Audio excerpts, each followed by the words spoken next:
अनन्या रोज की तरह उस शाम भी अपने 3 फ्रेंड्स एनी, अविन, आलिया के साथ घर से कुछ दूरी पे पार्क में खेल रही थी। खेलते समय उसे बहुत जोरों से टॉयलेट लगी। उसने अपने दोस्तों से कहा कि मैं पार्क से झाड़ियों में टॉयलेट कर लेती हूँ। उन तीनों ने कहा, जल्दी आना। अनन्या तेजी से दौड़ते हुए पार्क के एकदम कोने में झाड़ियों की तरफ जा रही थी।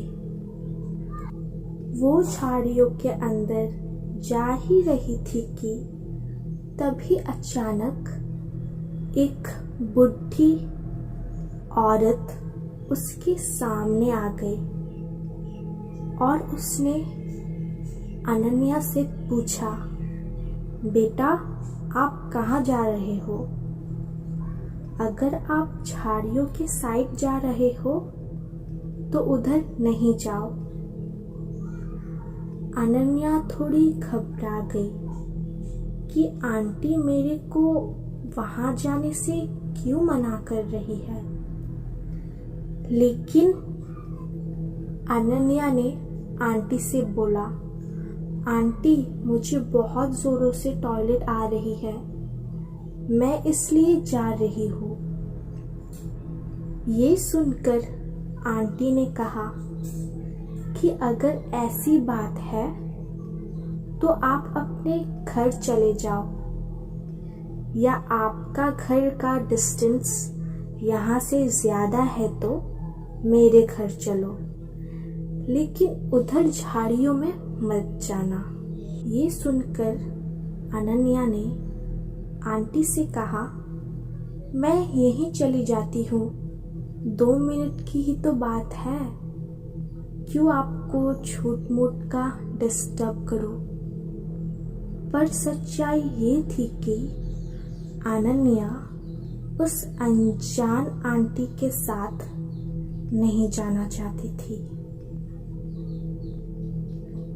अनन्या की बातें सुनकर वो आंटी थोड़ी परेशान सी हो गई, पर फिर भी उन्होंने अनन्या से कहा, बेटा आपको उधर नहीं जाना चाहिए, मेरा घर पास ही है, और सामने की ओर इशारा कर दिखाया कि देखो वो रहा मेरा घर, अब तुम मेरे साथ चलो और फ्रेश होकर आ जाना। पर ये सब बातें सुनकर अनन्या को डर लगने लगा और वो वहां से तेजी से दौड़ते हुए अपने दोस्तों के पास आ गई। अनन्या को ऐसे दौड़ते हुए देखकर अनन्या की फ्रेंड्स अनन्या के पास आ गए और आश्चर्य से अनन्या को पूछने लगे कि क्या हुआ, इतनी घबराई हुई क्यों हो और तुम अकेले क्यों आई हो, एनी कहाँ है? ये सुनकर अनन्या दंग रह गई, क्योंकि अनन्या तो अकेले ही गई थी। अनन्या के फ्रेंड्स ने अनन्या को बताया कि अनन्या के पीछे पीछे एनी गई थी, पर अनन्या ने उसको कहीं भी उसके पीछे आते हुए नहीं देखा। ये सब जानकर अनन्या अपने साथ घटी बात अपने दोनों फ्रेंड्स को बताई कि कैसे वो आंटी उसे अपने घर ले जाना चाहती थी, और अनन्या डर कर वहां से भाग गई। और फिर अनन्या और उसके फ्रेंड्स एनी को लेकर बहुत घबरा गए थे। ना जाने वो कहाँ चली गई होगी, कहीं वो आंटी तो नहीं उससे बहला कर ले गई।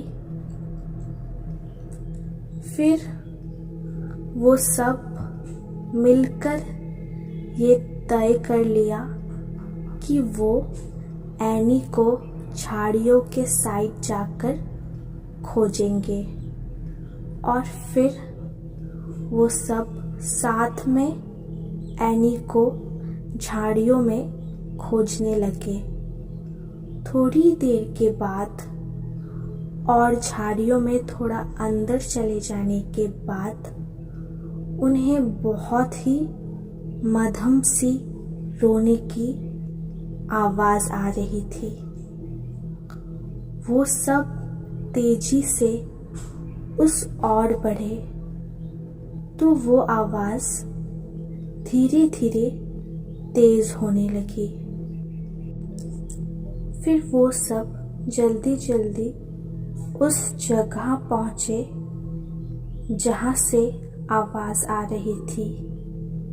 ये जगह चारों तरफ से झाड़ियों से घिरी हुई थी। फिर उनकी नजर उस ओर गई जहां से रोने की आवाज आ रही थी।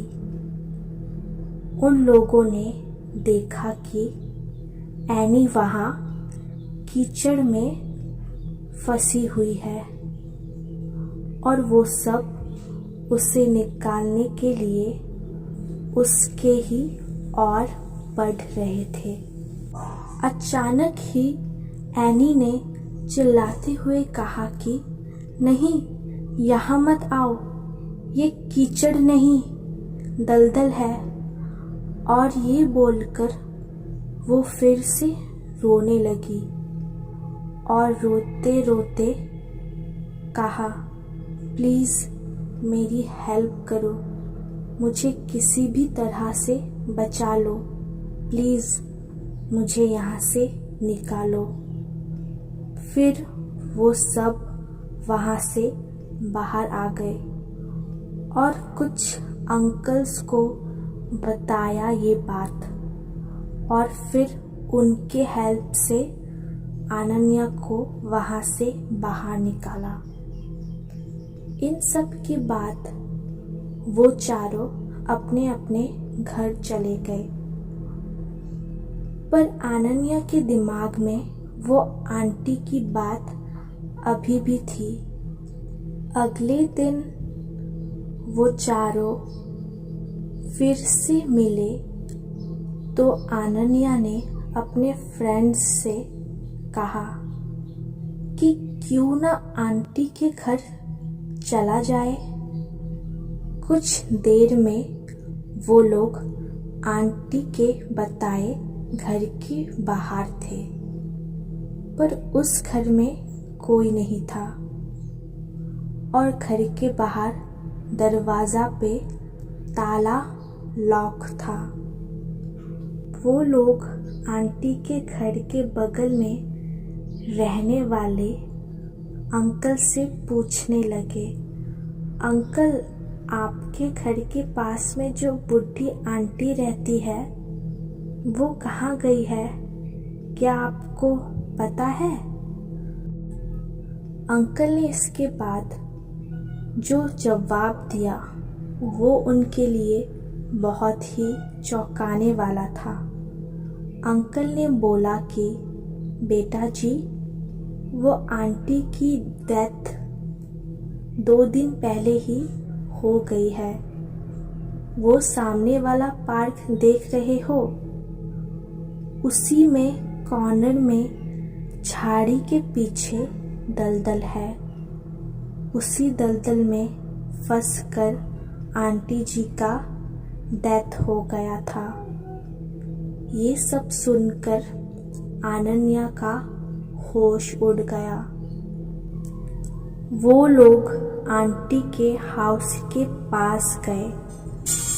वो लोग उस समय घर के बाहर विंडो के सामने खड़े थे। तभी जोर से हवा चली और खिड़की का पल्ला खुल गया। उन्होंने खिड़की के अंदर देखा तो आंटी के फोटो पे माला टंगा था। ये सब देखकर अनन्या को आंटी की याद आ गई कि आंटी अनन्या को बचाने के लिए उसे रोक रही थी। अनन्या ने वहीं से आंटी को थैंक्स किया और फिर वो लोग वहाँ से चले गए। बाद में उस पार्क की झाड़ियों को काट कर दलदल भर दिया गया। अब वो पार्क सबके खेलने के लिए सेफ है। एक परिवार था जिसमें रौनक नाम का लड़का अपने माँ बाप एवं भाई बहन के साथ रहता था। रौनक 20 साल का जब हो गया तो उसको देखने के लिए लड़की वाले आने लगे। कुछ दिन बीत गए, तभी रौनक को एक लड़की की फोटो अच्छी लगी। उसने अपनी माँ को बोला, माँ, मैं इसी लड़की से शादी करूँगा। और बोलता भी क्यों नहीं, हर लड़के की ख्वाहिश होती है कि उसकी औरत सुंदर और संस्कारी हो, ताकि किसी के सामने ले जाने से उसका मान भी बढ़े। उसकी माँ ने बोला, ठीक है बेटा, तुम्हारी शादी मैं इसी से कराऊंगी। और लड़की के पिता को हाँ बोल दिया। कुछ दिन बाद उसकी शादी का दिन आ गया।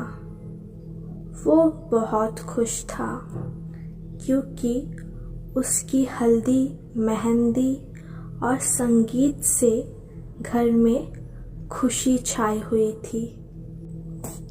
सारे मेहमान से उसका घर भर गया था। वो मन ही मन सोच रहा था कि मैं अपनी औरत को बाहर घूमने ले जाऊंगा और दोस्तों के साथ खूब बातें भी करूंगा कि देखो, मेरी औरत लाखों में एक है।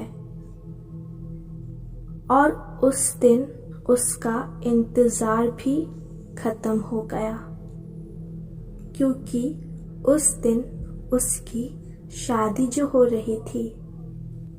गांव वाले भी धूमधाम से बारात लेकर लड़की के घर पहुंचे और दोनों की शादी भी हो गई। जब सुबह विदाई हुई तो उस समय लड़की को डोली में अकेले ही ससुराल लाया जाता था। 4 कहार डोली को उठाते उठाते थक गए थे। वो बेचारे सोचे कि कहीं पेड़ दिखा तो डोली उसके नीचे रख देंगे, तो थोड़ी देर आराम करके फिर आगे बढ़ेंगे। और आम का पेड़ तभी दिख गया। वो लोग डॉली को रख कर पानी पीने लगे और बोले कि बहू, अगर आपको भी प्यास लगी हो तो पानी पी लो। बहू ने कुछ नहीं बोला और चारों की थोड़ी सी आंख लग गई। तभी उस पेड़ की चुड़ैल नीचे उतरी और दुल्हन को मार कर उसके अंदर आ गई और डोली में बैठ गई। क्योंकि दोपहर का समय था। थोड़ी देर बाद वो अपने ससुराल आ गई। लोग 4 होने के बाद जब रात हुई तो रौनक अपने कमरे में गया। जब वो अपने बिस्तर पर बैठकर दुल्हन से बातें कर रहा था, तभी उसे जोर से प्यास लगी। उसने कहा, मैं पानी पीकर आता हूँ। दुल्हन ने बोला, आप बैठो, मैं पानी दे रही हूँ। इतना कहकर उसने अपना हाथ लंबा करके कुएं से पानी निकाला, उसको दे दिया। इतना देखते ही रौनक जमीन पर गिर गया और बेहोश हो गया। थोड़ी देर बाद जब उसे होश आया तो उसने अपने सामने घूंघट में छुपी चुड़ैल को देख लिया और भागने की कोशिश करने लगा। तभी उस चुड़ैल ने बोला, आप भागो मत, मैं आपको मारूंगी नहीं और अब मैं आपके साथ रहूंगी भी नहीं, नहीं तो आप जीवित नहीं रहेंगे, क्योंकि आपने हमारा चेहरा देख लिया। लेकिन ये गांव हमारी ही निगरानी में हमेशा रहेगा, क्योंकि यहाँ मेरा ससुराल है। और मैं आपको एक बात बताती हूँ जो आप अपने गांव वालों को बता देना कि जिस घर का चूल्हा उत्तर दिशा में होगा, वो सब अपने घर का चूल्हा दक्षिण दिशा में कर लो, तो उनके घर में हमेशा बरकत बनी रहेगी। इतना कहकर वो गायब हो गई। शास्त्रों के हिसाब से माना जाता है कि दक्षिण में अक्सर भूत प्रेत निवास करते हैं, लेकिन ऐसा करने से आज भी उस गांव में कभी भूखमरी या फिर कोई बीमारी जल्द नहीं आती। वहाँ पर सब हंसी खुशी रहते हैं। एक फैक्ट्री में साफ सफाई करने वाला, उसका घर फैक्ट्री से 5 किलोमीटर की दूरी पर है। उसके पास एक साइकिल है जिसमें वो अपने घर से फैक्ट्री और फैक्ट्री से घर आता जाता है। एक दिन जब वो फैक्ट्री से घर जा रहा था तो रास्ते में उसे एक लड़की दिखाई दी और वो उसे घूर घूर के देख रही थी। उसे टालते हुए वो अपने घर की ओर निकल पड़ा। दूसरे दिन फिर वही लड़की उसे उसी जगह पर दिखाई दी और वो उसे फिर से घूरने लगी। फिर भी उसने उसकी तरफ पलट के नहीं देखा और अपने घर की ओर निकल पड़ा। उसके पास रुका भी नहीं, क्योंकि उसे उस लड़की से डर लग रहा था। वो लड़की कई दिनों तक उसे देखती रही। एक दिन वो लड़की वहां पर नहीं दिखाई दी तो वो सोच में पड़ गया, ऐसा क्या हुआ जो वो लड़की आज नहीं आई। फिर वो अपने घर की तरफ निकल पड़ा। एक हफ्ते बाद उसके घर पर एक चिट्ठी आई और उसे पता चल गया था कि ये चिट्ठी उसी लड़की की है। उसमें उसका नाम प्रीति लिखा हुआ था और उसमें एक फोटो निकली थी जो कि उसी लड़की की थी।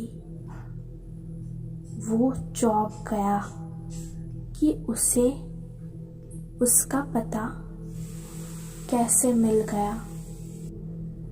उस चिट्ठी में लिखा हुआ था कि कल जब फैक्ट्री से निकलो तो जहाँ पर वो खड़ी रहती है वहाँ पर उसका इंतज़ार करना।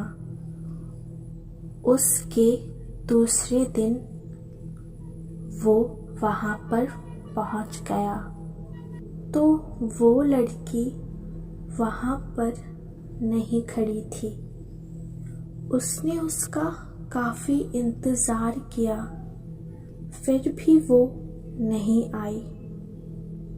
फिर वो अपने घर की तरफ चल दिया और तभी उसे याद आया कि वो जो चिट्ठी आई थी उसमें उसका पता तो होगा। फिर उसने उसका पता पढ़कर उसके पते के अनुसार में उसके घर मिलने चला गया। दरवाज़ा खोलते ही एक आदमी आया और बोला कि क्या काम है। तो उसने बोला कि मुझे प्रीति से मिलना है। तो उस आदमी ने बोला कि मैं उसका पापा हूँ और प्रीति को मरे 2 महीने हो चुके हैं। उसके हाथ पाँव कांपने लगे। वो सोच में पड़ गया कि वो लड़की जो उससे रास्ते में मिली थी और जिसने उसे चिट्ठी भेजी थी वो कौन होगी। उसे लगा कि वो उसकी आत्मा होगी। तभी प्रीति के पापा ने उसे दिखाया कि देख लो, उसकी तस्वीर पर माला पड़ा हुआ था। तभी उसने भागकर अपने घर चला गया। फिर उसने उस चिट्ठी को जला दिया और उस दिन के बाद उसने कभी भी अनजान लोगों से मिलना और बात करना बंद कर दिया।